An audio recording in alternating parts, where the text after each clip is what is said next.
منبر نور پر جلوہ بار نائبان رسول، مشائخ اہل سنت اور حاضرین اہل سنت و جماعت، السلام علیکم ورحمۃ اللہ وبرکاتہ۔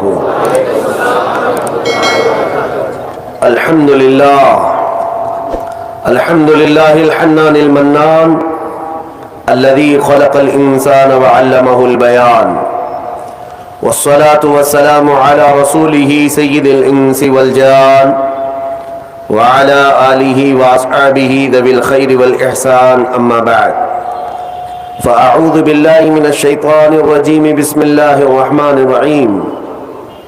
هو الذي ارسل رسوله بالهدى ودين الحق ليظهره على الدين كله ولو كره المشركون۔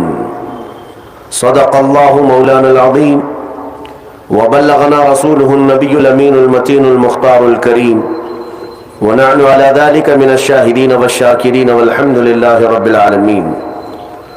بارگاہ رسالت معاف صلی اللہ تعالی علیہ وسلم میں درود پاک کا ہدیہ پیش کریں۔ اللهم صل على سيدنا ومولانا محمد معدن الجود والكرم وآلہ واصحابہ الکرام وابنہ الکریم وبارک وسلم صلاة دائمة سرمدا ابدا۔ عزیزان گرامی وقار، کافی دیر سے آپ خطابات سماعت فرما رہے ہیں علماء ذوی الاحترام کے۔ اب یہ وقت اللہ رب العزت کی بارگاہ میں خیرات مانگنے کا ہے، اور آج یہ لیلۃ القدر ہے۔ اللہ کریم آج اپنے بندوں کے لیے اپنی شان غفاری سے بے پناہ بخشش کا اعلان فرماتا ہے۔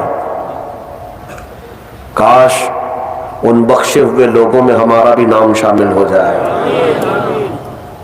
میرے عزیزوں، لیلۃ القدر کو لوگوں نے یہ سمجھا ہو کہ یہ شاپنگ کی رات ہوتی ہے یا عید کی تیاریوں کی رات ہوتی ہے۔ میرے عزیزوں، اتنا حسین موقع جس کو مل رہا ہو جہنم سے آزادی کا، اگر اسے پتہ چل جائے کہ جہنم ہے کیا چیز، اس کے دروازے کیسے ہیں، اس کے طبقات کیسے ہیں، تو میرے عزیزوں شاپنگ تو دور کی بات، وہ جینے کے اندر مزے ہی ختم کر لے گا۔ آج اللہ رب العزت کی بارگاہ میں اس کی خیرات مانگنے کا وقت ہے، اور میں شکر گزار ہوں مجلس منتظمہ کا، خصوصیت کے ساتھ رحمت عالم کمیٹی صدر و اراکین، جو ان حسین راتوں میں آپ کو ایک میدان میں جمع کر کے اللہ اس کے رسول کی یاد دلانے کی کوشش کرتے ہیں۔ یقیناً یہ ایک بہت ہی عظیم کام ہے۔ تھوڑی دیر اگر آپ اپنی طرف نظر ڈالیں گے تو احساس ہوگا آپ کو، ایسا نہیں کہ اس پورے علاقے میں اتنے ہی مسلمان رہتے ہیں، بلکہ ہزاروں اور لاکھوں کی تعداد اور ہے جو یا تو بازار کی زینت بنے ہوں گے، یا سڑکوں پر ہوں گے، یا کچھ بستروں پر ہوں گے، لیکن ان سب میں اللہ رب العزت نے تمہیں اپنے ذکر کے لیے چنا ہے، اور اپنے حبیب پاک صلی اللہ تعالی علیہ وسلم کی مدح سرائی سننے کے لیے اللہ نے آپ کا انتخاب کیا ہے۔ یہ اس پروردگار کا کتنا بڑا احسان ہے کہ لاکھوں کے ہوتے ہوئے ہم جیسوں کو اپنے ذکر کے لیے منتخب کیا۔ آپ شکر بجا لائیں اللہ رب العزت کا کہ آج کی اس رات مولا تو نے ہمیں بے حیائی اور خرافات سے بچا کر اپنے اور اپنے محبوب کے ذکر جمیل میں لگایا۔ حدیث پاک میں میرے آقا صلی اللہ علیہ وسلم فرماتے ہیں، جب رب تبارک و تعالی کسی بندے کے ساتھ بھلائی کا ارادہ فرماتا ہے تو اسے دین کی طرف دعوت دیتا ہے، دین کی طرف راستہ دکھاتا ہے، یا دین کی سمجھ اسے عطا کرتا ہے۔ اور ایک روایت میں ہے کہ جب اللہ تعالیٰ کسی بندے کے ساتھ بھلائی کا ارادہ فرماتا ہے تو اسے اپنے گھر کا راستہ آسان کرتا ہے، یعنی مسجدوں کی طرف اللہ اسے بلاتا ہے۔ اللہ کریم آپ سب کی رمضان کی عبادتیں، روزے، تراویح، ذکر و اذکار، صدقات و خیرات و زکوٰۃ سب قبول فرمائے۔ عزیزان گرامی، آج توبہ کی بھی رات ہے، یہ توبہ کی رات ہے.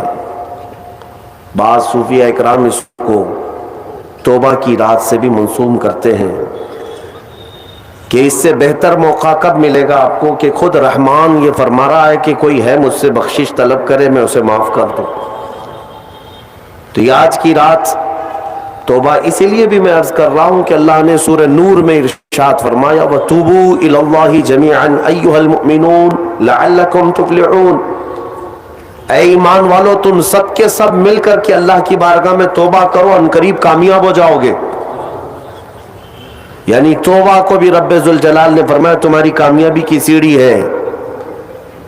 ظاہر سی بات ہے کہ جب بہت سارے مرض جسم پر لگ جائیں تو علاج اگر نہیں کرانا چاہتے ہو، ڈاکٹر کے پاس جانا نہیں چاہتے ہو، پرہیز کرنا نہیں چاہتے ہو، تو پھر مرنے کے لیے تیار ہو جاؤ. بیماریاں کئی لگ گئی اور تم چاہتے بھی نہیں کہ علاج کرائیں تو پھر مرنے کے لیے تیار ہو جاؤ. میرے عزیزو، آج ہزاروں بیماریاں ہمارے معاشرے میں گھر کر چکی ہیں، اور ان بیماریوں کا ایک علاج یہ بھی ہے کہ بارگاہ رب العزت میں حاضر ہو کر کے اپنے پچھلے تمام گناہوں سے توبہ کر لیں. اور میرا مولا فرماتا ان اللہ یحب التوابین ویحب المتطہرین، بے شک اللہ تعالیٰ توبہ کرنے والے اور پاکیزہ رہنے والوں کو پسند فرماتا ہے. توبہ کرنے والوں کو اللہ تبارک و تعالیٰ پسند فرماتا ہے. کس چیز سے توبہ کرنے والے ہیں آپ؟ کسی کو اگر ایسا لگتا ہے میرے کیا گناہ ہے، میرے عزیزو اس قدر بوجھ ہے کہ آپ اندازہ بھی نہیں کر سکتے ہیں.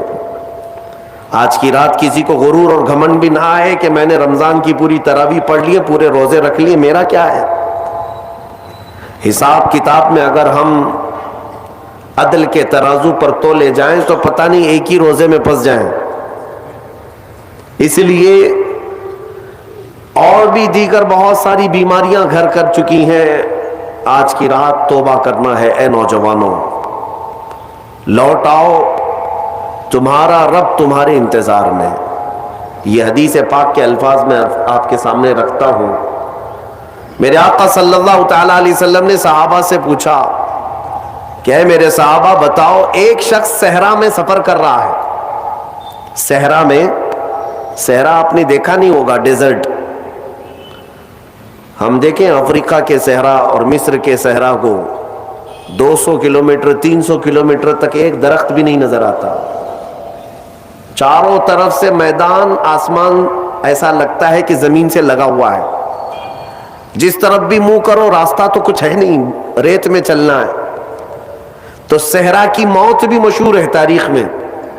اگر کوئی صحرا میں بھٹک جاتا تو پیاس کی شدت سے وہ صحرا میں مر جاتے. ہزاروں کی لاشیں وہاں ریت میں پڑی رہتی ہیں، راستہ بھٹک جاتے تھے کیونکہ وہاں کوئی راستہ بنا ہوا ہے، ڈائریکشن پتہ ہی نہیں چلتا کدھر جانا ہے، جس طرف بھی جاؤ سیدھا ہی لگتا ہے. صحرا میں ایک بندہ سفر کر رہا ہے. حضور نے مثالاً عرض کیا، ارشاد فرمایا مثال کے ساتھ. میرے آقا فرماتے ہیں وہ اپنی اونٹنی کے ساتھ، اپنے ساز و سامان کے ساتھ صحرا میں سفر کر رہا تھا. بیچ میں راستے میں تھک گیا اور سونے کے لیے ایک جگہ بیٹھا. سویا تو سو کر جب بیدار ہوا تو دیکھا اس کی اونٹنی ساز و سامان سمیت غائب ہے.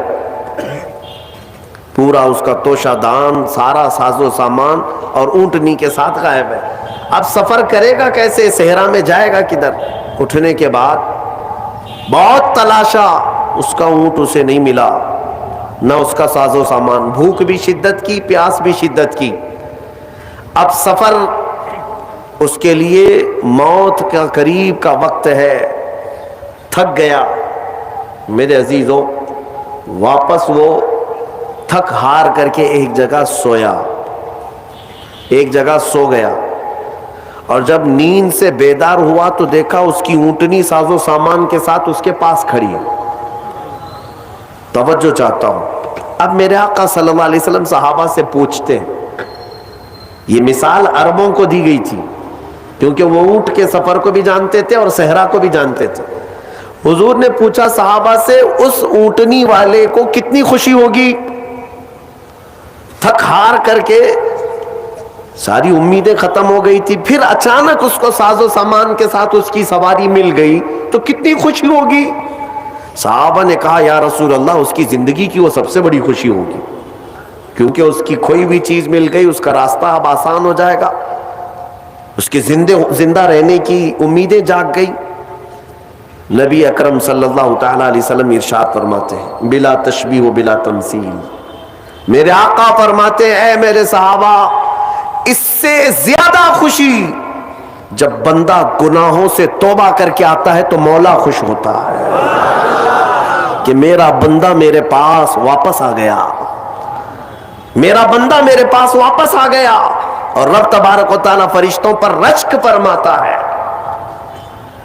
جب بھٹکا ہوا کوئی واپس اپنے راستے پر آتا ہے تو رحمان خوش ہوتا ہے. میرے عزیزو، میں نے یہ بھی پڑھا ہمارے گناہوں کی وجہ سے، ہماری بدعمالیوں کی وجہ سے یہ پوری کائنات کی ہر چیز خفا ہوتی ہے.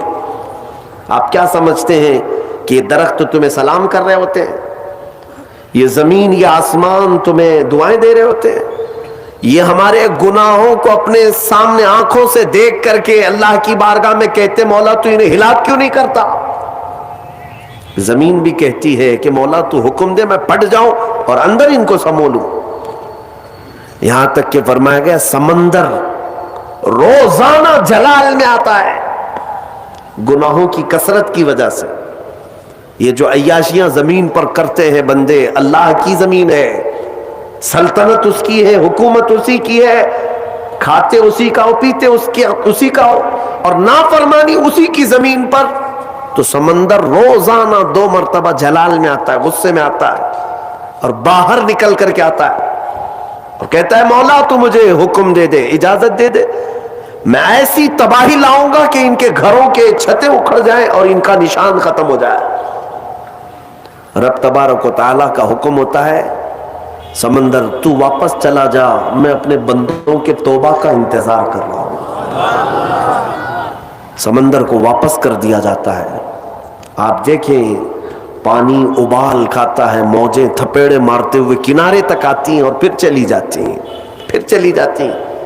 بزرگوں نے فرمایا روزانہ سمندر اجازت مانگتا ہے کہ ان کے گناہوں کی پاداش میں انہیں تباہ کر دوں، لیکن میرے عزیزوں وہ رحمان ہے جو اپنے بندوں سے ماؤں سے زیادہ پیار کرتا ہے، ماؤں سے زیادہ رحم فرماتا ہے. میں نے ایک روایت پڑھی تھی، حضرت ایوب علیہ الصلوۃ والتسلیم اللہ رب العزت کی بارگاہ میں عرض کرتے ہیں کہ مولا یہ جب بہت زیادہ گناہ کرتے ہیں تو ان سب کو ہلاک کیوں نہیں کرتا؟ فوراً ان کے گناہوں پر ان کی ہلاکت کیوں نہیں آتی؟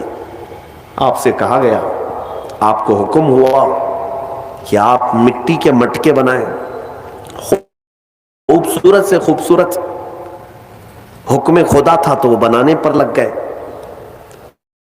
الگ الگ رنگ کے، الگ الگ نقش و نگار کے بنا کر کے تیار ہوئے.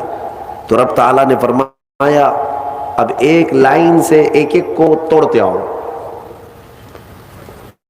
بنانے کا حکم ہوا اور اس کے بعد توڑنے کا حکم ہوا. جب توڑنا چاہ رہے تھے تو ان کو یاد آ رہی تھی چیزیں کہ میں نے اس کو اتنی محنت سے بنایا، اتنے نقش و نگار اس میں کیے، اس کو توڑنا ہے، اس کو توڑنا ہے.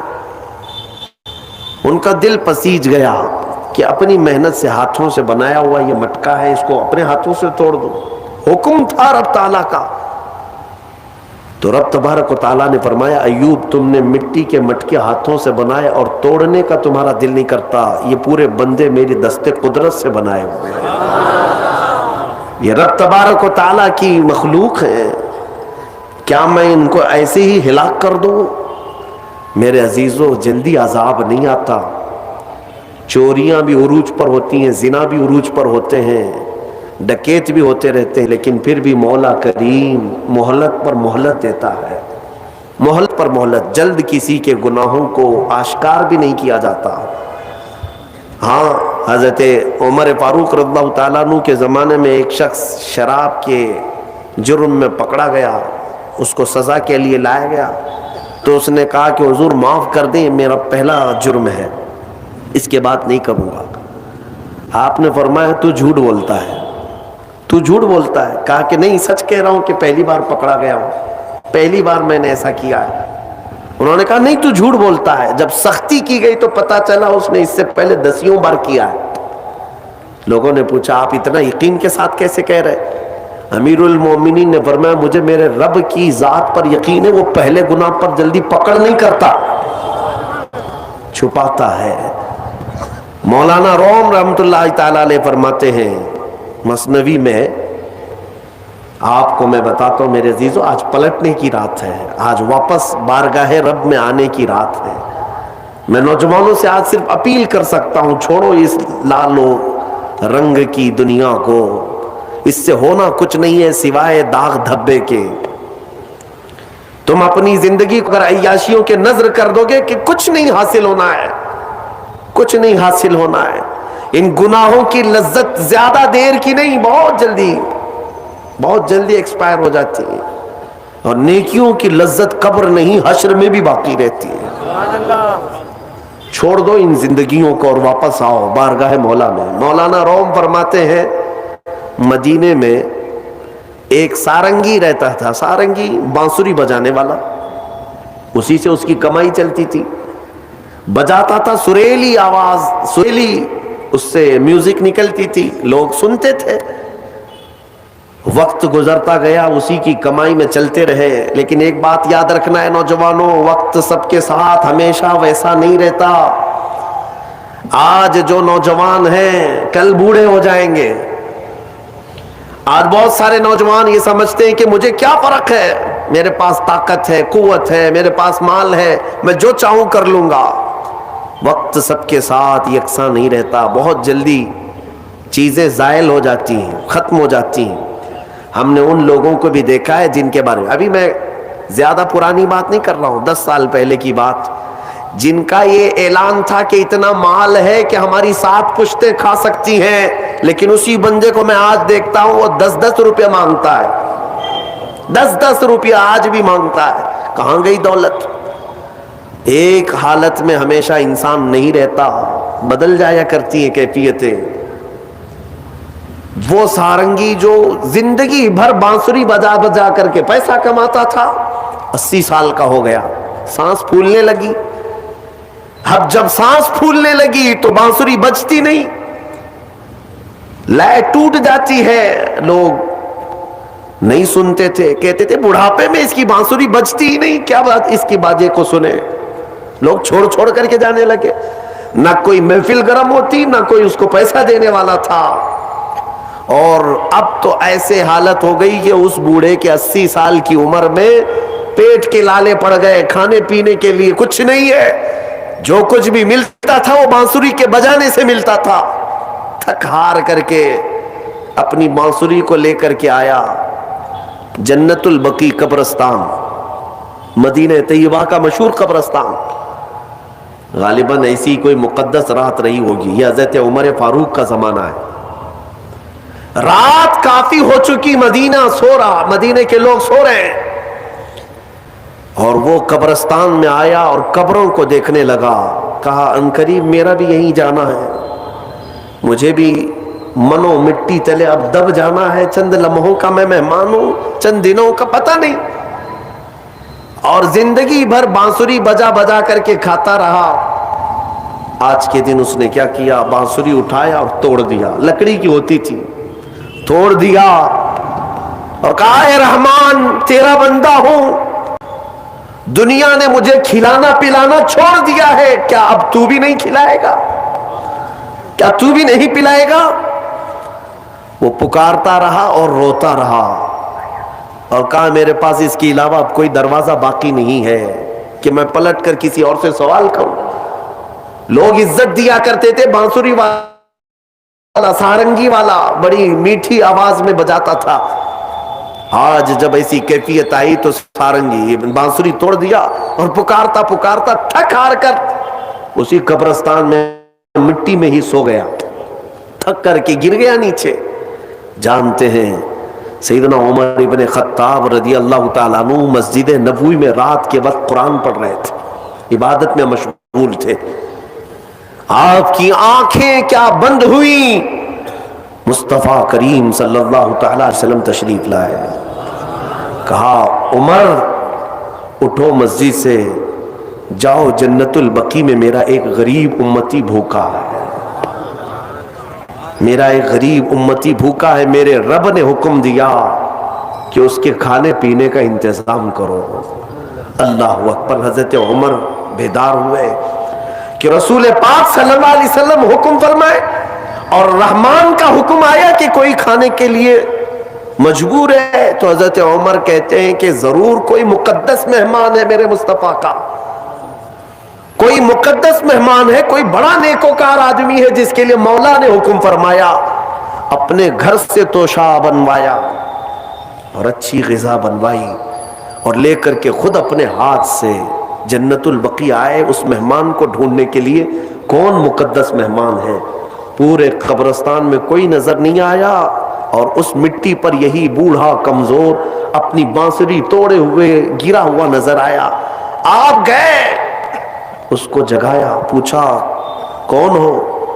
وہ جھجک کر کے اٹھ گیا اور سامنے امیر المومنین کو دیکھ کر ڈر گیا کہ کہیں میری سزا کا وقت نہ آ گیا ہو، کوڑے نہ مارے جائیں مجھے. اٹھ گیا. حضرت عمر نے کہا کیا تو ہی بھوکا آدمی ہے؟ کیا تو ہی پیاسا آدمی ہے؟ کہا ہاں امیر المومنین، بھوکا اور پیاسا تو میں ہوں. دسترخوان وہیں بچھایا، توشہ اس کے سامنے کھول دیا اور کہا لے کھا لے، تیرے کھانے کے لیے رحمان نے مجھے بھیجا ہے. مصطفیٰ کریم صلی اللہ علیہ وسلم کا حکم ہے. وہ بوڑھا ایک لقمہ کیا اٹھایا تھا کہ کرب سے اور درد سے رونے لگ گیا اور کھڑا ہو گیا اور پکار کر کے کہنے لگا اے مولا، اے رب قدیر، 80 سال کا ہو گیا، زندگی بھر لوگوں کو خوش کرنے کی کوشش میں تجھ سے منہ پھیرا رہا، آج ایک رات تجھے کیا پکارا کہ تو نے وقت کے امیر المومنین کے ہاتھ میرا توشہ بھیجا، وقت کے امیر المومنین کے ہاتھ میرے کھانے اور روٹی کا انتظام کیا. یہ کہہ کر کہ وہ بے ہوش ہو کر گر پڑا. میرے عزیزوں، یہ آج کی رات میں تم سے اتنا مطالبہ کروں گا، دیر ابھی بھی نہیں ہوئی، پلٹ آنے کا وقت ہے. وَتُوبُوا إِلَى اللَّهِ جَمِيعًا أَيُّهَا الْمُؤْمِنُونَ، تم سب کے سب اللہ کی طرف لوٹ آؤ اے مومنو. میرا مولا فرماتا ہے لَعَلَّكُمْ تُفْلِحُونَ، ان قریب تم کامیاب ہو جاؤ گے، تم کامیاب ہو جاؤ گے. 80 سال اگر مولا سے دور بھاگتا تھا، ایک بار اسے کیا پکارا. اسی کو تو اقبال نے کہا تھا وہ ایک سجدہ جسے تو گراں سمجھتا ہے، وہ ایک سجدہ جسے تو گراں سمجھتا ہے، ارے 1000 سجدوں سے دیتا ہے آدمی کو نجات. ادھر ادھر سر جھکانے سے تیرے سر کو اگر کوئی چیز بچا سکتی ہے تو میرے رب کا سجدہ ہے. یہاں جھک گئے تو مولا ہر جگہ جھکنے سے بچا لے گا، یہاں کے فقیر ہو گئے تو مولا ہر جگہ کے فقر سے بچائے گا، اس بارگاہ کے محتاج ہو گئے تو دنیا کی محتاجی سے بچائے گا. میرے عزیزوں، میں آپ کو اور ایک بات عرض کر کے، حالانکہ میرا عنوان الگ ہے، میں صرف رات کی بات تھی تو میں سوچا کہ تمہیں دعوت دے کر کے چلا جاؤں. آج کی جو رات ہے وہ توبہ کی رات ہے، شاپنگ میں اور عیاشی میں گزارنے کی رات نہیں. حبیب اجمی کا نام سنا ہوگا آپ نے، بغداد کے رہنے والے مشہور مالدار شخص، پیسہ بہت تھا لیکن معاملہ یہ تھا کہ سود پر پیسہ، سود کا کاروبار، لوگوں کو سود دینا، لوگوں سے سود لینا، یہ کاروبار چلتا تھا. مسلمانوں اگر اپنے معاشرے میں سود کی بلا ہے تو فوراً توبہ کر لو. میرے آقا صلی اللہ علیہ وسلم کا فرمان عالی شان ہے، جس نے سود کا ایک لقمہ کھایا وہ گناہ اتنا بڑا ہے کہ جیسے کہ کعبے کے سامنے اس نے اپنی ماں سے زنا کیا. یہ بہت خطرناک چیز ہے، لوگ اس کو آج ہلکے میں لیتے ہیں. پیسہ ڈبل کرنے والا سسٹم مسلمانوں کو بہت جلدی پسند آتا ہے. کوئی بھی آ جائے کمپنی، چیٹ فنڈ کمپنیاں صرف مسلمانوں کے محلے میں ہی کامیاب ہوتی ہیں، باقی جگہ نہیں. لاکھ روپے دو اور تم گھر میں نواب صاحب بیٹھے رہو، ہر مہینہ 10-10 ہزار آتا رہے، یہ پتہ ہی نہیں کہ کس طرح سے آتا ہے. تمہارے گھر میں آنے والا ایک لقمہ بھی تمہاری تحقیق کے بغیر نہیں آنا چاہیے. تم مسلمان ہو. ایک سکہ بھی تمہارے گھر میں بغیر تحقیق کا نہیں آنا چاہیے. اگر مشکوک یعنی جس میں شک ہے، حرام کی بات نہیں کر رہا ہوں، حرام تو بڑی بات ہے، جس مال میں شک ہے اس مشکوک مال کا بھی ایک لقمہ کھا لیا تو اولاد بگڑ جاتی ہے. بزرگوں نے فرمایا اولاد بدتمیز پیدا ہوگی، بد اخلاق ہو جائے گی، کردار سے عاری ہو جائے گی. اس کا خیال رکھو. تو میں عرض یہ کر رہا تھا کہ حبیب اعجمی سود کا کاروبار کرتے رہے. ایک دن ایسا ہوا کہ اپنی بیوی سے گوشت لا کر دیا اور کہا کہ پکاؤ. بیوی نے کہا لکڑیاں نہیں ہیں. کہا کہ میں فلاں کے اوپر میرا سود آتا ہے، سود میں وہ لکڑیاں لے آؤں گا. سود میں لکڑیاں بھی، گھر کا آٹا بھی سود میں لا کر کے دیے. بیوی نیک تھی، سمجھاتی رہی.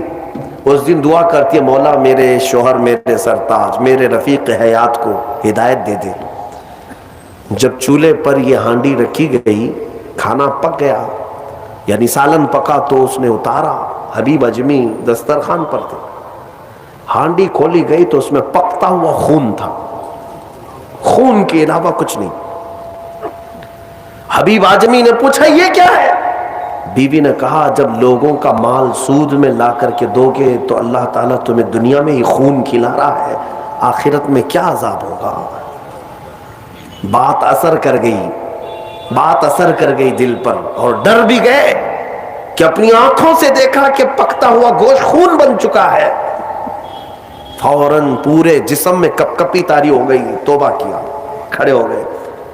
گھر سے باہر نکلے تو راستے سے جا رہے تھے، بچے جو کھیل رہے تھے، ایک بچے نے پکار کر کہا اے بچے ہٹو، یہ سود خور آ رہا ہے، اس کی چھاؤں کہیں ہم پر پڑ گئی تو ہم برے ہو جائیں گے. بچوں میں بھی یہ بات آ گئی تھی. حبیب اجمی کو آج دل پر بات لگی. میرا رب کسی کے لیے ہدایت دیتا ہے تو کچھ ذریعے بنا دیتا ہے. حبیب اجمی اب رونے لگ گئے کہ میں اس قدر خستہ ہوں، اس قدر بدنام ہوں کہ بچے میری چھاؤں سے بھاگ رہے ہیں. اب سوچا کہ اب میں سود نہیں لوں گا اور نہ ہی اس کاروبار میں. سب کو چھوڑ دیا. لیکن اب مسئلہ یہ تھا کہ بچپن شروع سے کوئی کام کرنے کی عادت نہیں تھی. پیسہ دینا ہے، مارکیٹ میں گھما کر کے بڑا کر کے لانا ہے. کام کرنے کی عادت نہیں تھی، فن نہیں تھا، ہنر معلوم نہیں تھا. اب کمائیں تو کیسے کمائیں؟ سوچا کہ اب اس چیز کو چھوڑ دیا ہوں. تو بیوی سے آ کر کے کہا میری رفیق حیات، میں نے توبہ کر لیا ہے، میں نے توبہ کر لیا، آج کے بعد سے یہ سود کی طرف میں ہاتھ بھی نہیں بڑھاؤں گا. بیوی سجدہ شکر ادا کرتی اور کہتی ہے میرے رفیق، اے میرے زندگی کے ساتھی، اب فکر مت کرنا، میں تم سے کسی چیز کا مطالبہ نہیں کروں گی. آدھی روٹی بھی لاؤ میں صبر کروں گی، آدھی روٹی بھی آئی تو میں صبر کروں گی، اس لیے کہ آپ حلال رزق کی طرف جا رہے ہیں. کاش ہماری عورتیں ایسی ہوں جو اپنے شوہر کو سیدھے راستے پر لانے کا سبب بن سکے. ورنہ بہت ساری عورتوں کے مطالبات کی وجہ سے مرد حرام کاریوں میں پڑ گئے. تنخواہ تھوڑی سی ہے، عورت کے مطالبے زیادہ ہیں، اس کے مطالبے پورے کر نہیں پا رہا ہے تو حرام کاریوں میں مصروف. بہت سارے مردوں کے بگڑنے کی وجہ ان کی عورتیں بنی ہیں، اور جب پورا نہیں کر پاتے اور پیسہ بھی نہیں مل پاتا تو پھر نشے کی عادت لگ جاتی ہے. ٹینشن سے مکتی چاہیے، جو روز عورت مجھے گھر پہ جاتی پریشان کرتی ہے. میرے عزیزوں، وہ حبیب اجمی کی خاتون نے ان کو دلاسا دیا کہ جاؤ آپ نوکری کرو. نوکری کہاں کرتے، اب تک کرنے کی عادت نہیں تھی، عمر ہو گئی تھی. سیدھے گئے ایک دیہات، چھوٹا گاؤں تھا، اس گاؤں کی ایک مسجد تھی، مسجد کے اندر جا کر بیٹھ گئے. دن بھر بیٹھے رہے، نمازیں پوری پڑھ لی. عشاء کا وقت ہو گیا، نماز پڑھ کر کے اللہ کی بارگاہ میں رونے لگے، مولا کام کا آدمی نہیں ہو، اب تک کیا نہیں، اب میں اپنے گھر کیسے چلاؤں، تو میرے لیے کوئی انتظام فرما. رات کے وقت آئے، بیوی نے پوچھا کوئی نوکری ملی؟ کہاں مل گئی ہے، نوکری مل گئی ہے، بہت ہی اچھی جگہ پر ایک بادشاہ ہے، اس کے ہاں خدمت پر میں لگ گیا. کہا بہت اچھی بات ہے. دوسرے دن پھر گئے, اسی مسجد میں بیٹھے رہے. رات کو آئے, بیوی نے پوچھا کچھ اجرت ملی آج؟ جس بادشاہ کے یہاں کام کر رہے ہو تمہاری نوکری پر کچھ تنخواہ ملی؟ کہا نہیں. بادشاہ نے کہا ہے کل دے دوں گا. اپنی بیوی کو ٹال رہے تھے, اپنی بیوی کو ٹالنے کے لیے بول دیا ایسی کہ نوکری کر رہا ہوں. کہا کہ کل دینے کا وعدہ کیا ہے. پھر تیسرا دن آیا, تیسرے دن بھی وہ اسی مسجد میں رات گزار کر آئے. بیوی نے پھر پوچھا کچھ اجرت ملی؟ کہا نہیں آج بھی نہیں دیا. بادشاہ نے کہا کل دے دوں گا. چوتھا دن آیا, چوتھا دن بھی مسجد میں گزار کر آئے. حالانکہ بیوی نے صبر کا دامن ایسا پکڑی رہی اور کہنے لگی مجھے کوئی جلد بازی نہیں ہے, جب آئے گا تب کھائیں گے. 4 دن ہو گئے. آج پھر رات کو بیوی نے پوچھا کچھ تنخواہ ملی؟ گھر کیسے چلے گا؟ 4 دن سے چولہا نہیں جلا گھر پہ. کہا آج بھی بادشاہ نے نہیں دیا. کہا کل دوں گا. روز کل, روز کل. 5 دن گزر گئے. اس کے بعد وہ 5ویں دن ایسی ان کی کیفیت تھی کہ اب رات جب بہت زیادہ ہو گئی تو گھر کی طرف پلٹ رہے تھے, پاؤں بوجھل ہو گئے. پھر بیوی پوچھے گی آج تنخواہ ملی؟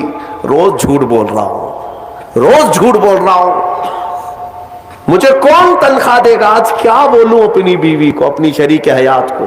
جب وہ واپس پلٹے تو آج رات کو اپنے گھر کے باہر ہی دیکھتے ہیں گھر میں خوب اجالا ہے, گھر میں روشنی ہے. گھر کی طرف آگے بڑھتے بڑھتے آئے. میری بیوی سوئی نہیں, انتظار میں ہوگی, پوچھے گی کیا اجرت ملی, تنخواہ ملی.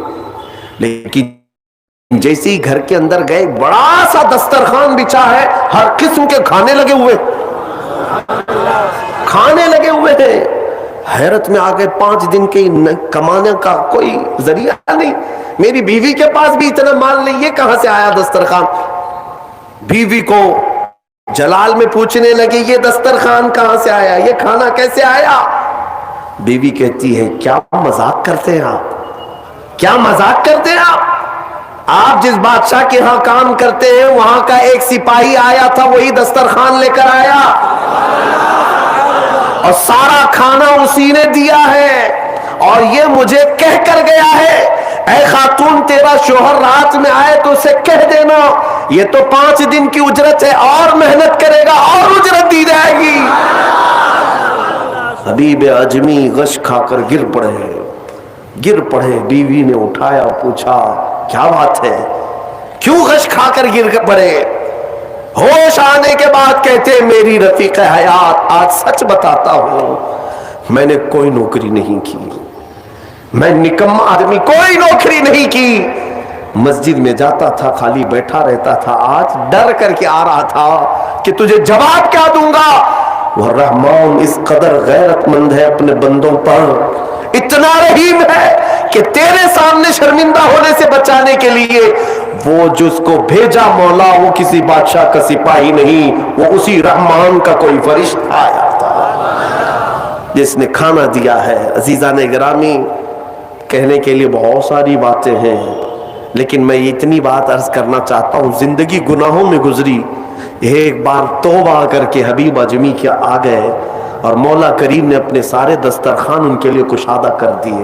اس کے بعد جانتے ہیں حبیب اجمی اسی دسترخوان سے اٹھ کر کے جو چلے گئے, ایسی عبادات, ایسے مجاہدات کیے, اللہ اکبر, اس مقام عظما پر فائز ہو گئے تھے کہ جس مقام کی غوث اعظم عبد القادر جیلانی بھی تعظیم کیا کرتے تھے رضی اللہ تعالی عنہ. میرے عزیز و حبیب اعجمی اللہ کی بارگاہ میں وہ مقبول تھے کہ حضرت فضیل بن عیاض ایک دن ان کے پیچھے مغرب کی نماز پڑھنے کے لیے آئے. حضرت حبیب اعجمی کی زبان میں تھوڑی لکنت تھی, تو قرات میں ان کی لکنت سمجھ میں آ رہی تھی, تو فضیل بن عیاض پیچھے سے نماز توڑ کے چلے گئے, اس کے پیچھے میں کیسے نماز پڑھوں. فضیل بن عیاض بہت پائے کے ولی ہیں, کہتے ہیں میں گیا تو 3 دن تک میری عبادت کا ذوق ختم ہو, لطف ہی ختم ہو گیا. میں بارگاہ مولا میں رونے لگا کہ مولا مجھ سے کیا خطا ہوئی. رات کے وقت مجھے غیب سے ندائی کہ فضیل تو نے میرے محبوب حبیب کی صرف زبان دیکھا, اس کے دل کی پاکی کو نہیں دیکھا. وہ اللہ کی بارگاہ کا مقبول ہے. جب چھوڑ دیتا ہے پچھلی چیزیں وہ رحمان اتنا محبوب بناتا ہے, اتنا محبوب. میں نے ابھی ایک چیز پڑھی تھی, بغداد میں ایک شخص تھا, بڑے پیسے والا تھا, بہت پیسے والا تھا, اور ہر گناہ عادت تھی اس کی. پیسے والوں کی اکثر یہ چونچلے ہوتے ہیں کہ وہ سوچتے ہیں کہ عیاشی میں کہاں میں پیسے لگاؤں. شراب پیتا تھا, خوب عیش, جوا میں پیسے لگتے تھے, روز نئی عورتوں کے ساتھ اس کی صحبتیں. یہ اس کا مزاج تھا تو مسلمان, پیسہ زیادہ ہونے کی وجہ سے ایک غلط سنگت میں غلط عادتوں کا مالک.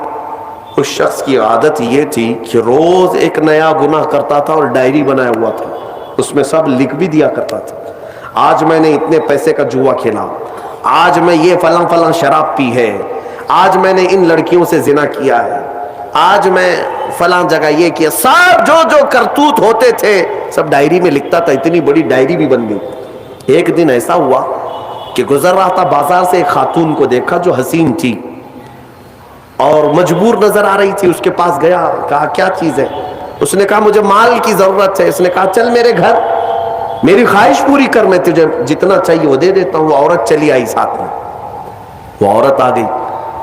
جب یہ نوجوان جو بغداد کا بڑا پیسے والا مالدار رات کے وقت اپنے بستر پر آیا اور اس خاتون کو کہا کہ آجا ہم دونوں تنہا ہیں, وہ عورت رات کے وقت سو تو گئی لیکن اس کا پورا جسم پیلا پڑ گیا, اس کا چہرہ پیلا اور ہاتھ پیر کانپنے لگ گئے. یہ نوجوان اٹھ کر کھڑا ہوا, کہا کہ ڈر رہی ہے تو کسی بات سے, تیرے جسم کی یہ زردی کس بات کی؟ وہ خاتون کہتی ہے نہیں کوئی بات نہیں. پھر اس نے کہا ڈر مت, اس محل میں کوئی نہیں آئے گا میری اجازت کے بغیر, یہ سب پوری میری پراپرٹی ہے, یہ میری شہنشاہیت ہے یہاں پر. اس خاتون نے کہا ہاں یہ تو میں دیکھ رہی ہوں, لیکن مجھے ڈر اس بات کا ہے کہ وہ رحمان مجھے دیکھ رہا ہے, اس کے سامنے میں کیسے ننگی ہو جاؤں. میں نے آج تک یہ گناہ نہیں کیے, میں پیشاور عورت نہیں ہوں. وہ کہتی ہے میں ایک بیوہ عورت ہوں, میرے 3 بچے ہیں, 4 دن سے بھوکے ہیں. میں روز انہیں تسلی دیتی ہوں کہ مجھے بازار میں کچھ کام مل گیا تو میں اجرت لا کر کے تمہیں کھلا دوں گی. مجھے کوئی نوکری نہیں دیتا, اور آج میں مجبوراً بازار میں کھڑی تھی, تو مجھے مل گیا. میں اپنے چھوٹے بچوں کے, یتیم بچوں کی بھوک کو ختم کرنے کے لیے تیرے گھر آ گئی, لیکن جب بستر پر سوئی تو مجھے خوف ہونے لگا کہ میرا رب دیکھ رہا ہے. میں نے آج تک جسم کو ننگا نہیں کیا. وہ ڈری ہوئی عورت تھی, پاکیزہ عورت تھی. جب اس کی زبان سے یہ جملے نکلے تو یہ جو نوجوان تھا جو گنہگار تھا وہ کھڑا ہو گیا, کہا اے خاتون اٹھ جا بستر سے, اٹھ جا. اور اس کے بعد کہتا ہے دیکھ میں تجھے بتاؤں میرے پاس کیا کیا ہے. اس زمانے کی جو سواریاں تھیں, گاڑیاں تھیں, سب میرے پاس, بڑا بنگلہ, بڑی جائیدادیں, ہر طرح کے کھانے, سونے چاندی, زیورات, سب میرے پاس. مولا نے مجھے بہت کچھ دیا, لیکن آج تو نے مجھے دل دیا, آج تو نے میرے دل کو جھنجھوڑا.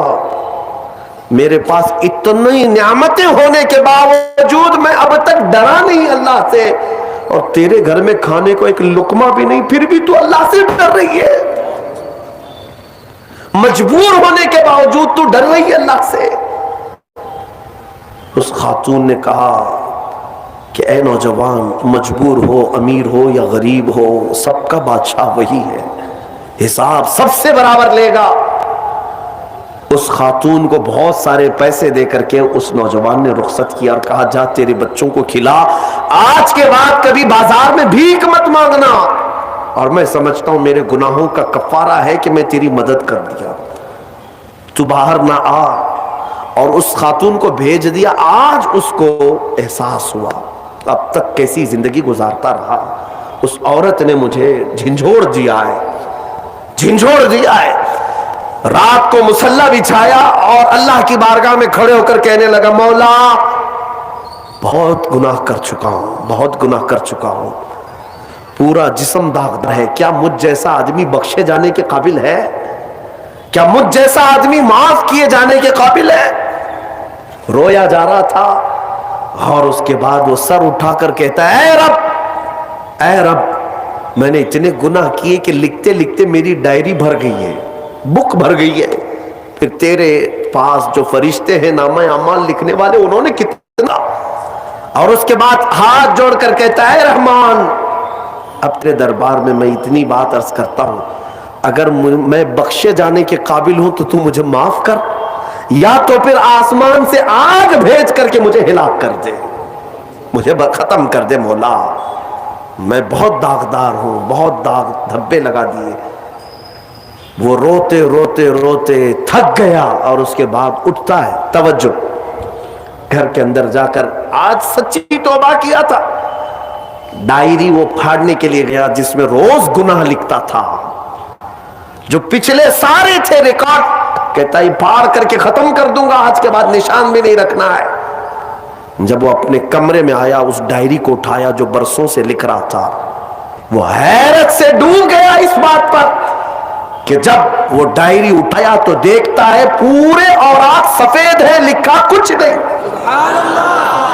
ایک حرف بھی لکھا ہوا نہیں ہے. ورق پلٹتا گیا پلٹتا گیا پلٹتا گیا، کچھ نہیں ہے. وہ ادھر ادھر دیکھنے لگا، اس میری ڈائری سے مٹایا کس نے، میرے سارے ریکارڈ کس نے مٹایا. اس کے جسم پر کپ کپی تاری تھی، راشا تاری تھا، رات کا وقت تھا. غیب سے ندائی، اے بندے جب کوئی پوری دنیا کو میرے لیے ترک کرتا ہے تو میں اس کے گناہوں کو بھی مٹا دیا کرتا ہوں. جب زندگی میں لکھی ہوئی ڈائریاں مٹ جاتی ہیں تو میرے مولا کو یہ اعمال نامے سے مٹانے میں دیر نہیں لگے گی. یمحو اللہ ما یشاء، اللہ جس سے چاہتا ہے وہ ساری چیزیں مٹا دیتا ہے. میرے عزیزو، یہ لیلۃ القدر کی اہم ضروری بات تھی جو میں نے تمہارے سامنے رکھا. آج توبہ کی رات ہے، توبہ کی رات ہے. پلٹ آؤ. آج امت جس کرب کے عالم میں گزر رہی ہے تمہیں اندازہ ہے ہزاروں نوجوان جیلوں میں آج بند ہیں ہمارے، جن کا نہ کوئی افطاری کا انتظام نہ سحری کا انتظام. تم تو رمضان میں باہر گھوم رہے ہو، رمضان کی رونقیں دیکھ رہے ہو، رمضان کی بہاریں دیکھ رہے ہو. امت مصطفیٰ کے ہزاروں نوجوان آج جیل کی سلاخوں کے پیچھے ہیں. ہمارے کئی علماء بھی اندر بیٹھے ہوئے ہیں. کبھی کبھار ان کی یاد آتی ہے تو ہمارے لقمے کڑوے لگنے لگتے ہیں، پھیکا لگتا ہے کھانا کہ ہمارے بھائی بے قصور جیلوں میں بند ہیں. یہ کس لیے کہ ظالم آج ننگا ناچ ناچ رہا ہے. اے نوجوانوں، آفتیں اس قدر ہمارے سروں پر آ چکی ہیں کہ اب ہمارا کیا محفوظ رہا اس ملک میں. سوچو تو ذرا صحیح، پہلے ایسا تھا کہ دور دراز سے کوئی سازشوں کے جال بنتے تھے، آمنے سامنے کوئی نہیں آتے. لیکن اب حالات ایسے ہو گئے کہ سامنے تمہارے تلواریں لہرائی جا رہی ہیں، سامنے تمہارے چاقویں لہرائی جا رہی ہیں، سامنے تمہیں مار ڈالنے کی باتیں کی جا رہی ہیں، لیکن کچھ بھی یہاں پر گورنمنٹ ایکشن نہیں لیتی. ایسا لگتا ہے کہ آج مسلمانوں کی ویلیو اس ملک میں چونٹی اور مچھروں سے بھی کم کر دی گئی ہے کہ کوئی مار دے تو کوئی پوچھنے والا بھی نہ ہو. یہ سب کیا ہمارے اوپر آفتیں آج نہیں ہیں؟ یہ ساری مصیبتیں آج نہیں ہیں؟ میں کبھی کبھار سوچتا ہوں کن کن مسائل پر آج میں گفتگو کروں، کن کن مسائل پر علماء سے بحث کرے، میٹنگ کس بات پر لی جائے، کانفرنس کس بات پر لی جائے. ہم سوچتے ہیں کہ ہمارے بچوں کے معاملات آج خطرناک ہو چکے، جوانوں کی حفاظت پر بات کی جائے، جوانوں کو بیدار کیا جائے، ان کی غیرت کو بیدار کیا جائے. لیکن پھر پتہ چلتا ہے کہ ہماری بچیوں کے حجاب بھی خطرے میں ہیں. اب ہم بچیوں کے حجاب پر آتے ہیں کہ سوچتے ہیں ہماری بہنیں، ہماری مائیں، ہماری بیٹیاں، آج ان کی عزت اور عفت خطرے میں ہے. ہم ان کی بات کرنے ہی لگتے ہیں کہ اللہ رب العزت کی طرف پکارنے والی اذانیں بھی خطرے میں لگتی ہیں. اذانوں کے بھی ہزاروں دشمن ہیں، ایک نہیں ہزاروں. اذان کو تنقید کا نشانہ، اذانوں کے بارے میں بات کی جائے، مدارس اسلامیہ خطرے میں ہے. مدارس پر بات کی جائے، ان مولویوں کی داڑیاں ٹوپیاں خطرے میں ہیں. اگر ان کی بات کی جائے، کن کن مسائل پر میں آج بات کروں اے جوانوں، یہ سب باتیں کی جائیں ایک طرف، لیکن تم کیا نہیں دیکھتے روز صبح اٹھتے ہیں میرے مصطفیٰ کو اس ملک سے ایک نئی گالی دی جاتی ہے، میرے مصطفیٰ کو اہانت کا نشانہ بنایا جاتا ہے، میرے آقا صلی اللہ تعالیٰ علیہ وسلم کو گندی گالیاں دی جاتی ہیں۔ ہم کروڑوں کی تعداد میں آج آزمائش کے شکار ہیں، آج ہم ایسی آزمائش میں مبتلا ہے، لیکن مجھے درد اس بات کا ہوتا ہے کہ پھر جس کے گھر پر اتنی مصیبتیں اتری ہو، اس گھر کا بچہ رات بھر پب جی کھیلنے میں مصروف ہے، اس گھر کا بچہ جس کی ماں کی عزتیں بازار میں لوٹی جا رہی ہے، یہ نوجوان آج نکڑ پر بیٹھ کر کے عیاشی میں مصروف ہے، اور تمہارے گھروں سے دھواں اٹھ رہا ہے، اور تم کہہ رہے ہو ابھی ساون کا بادل آیا ہے۔ تم سمجھ رہے ہو کہ ساون ہے؟ ہمارے گھر آج پھونک دیے جانے والے ہیں، بچوں کی زندگیاں خطرے میں، بچیوں کا حجاب خطرے میں، ہماری ماؤں کی چادریں خطرے میں، ہماری مسجدوں سے برسوں سے گونجنے والی اذانیں آج خطرے میں۔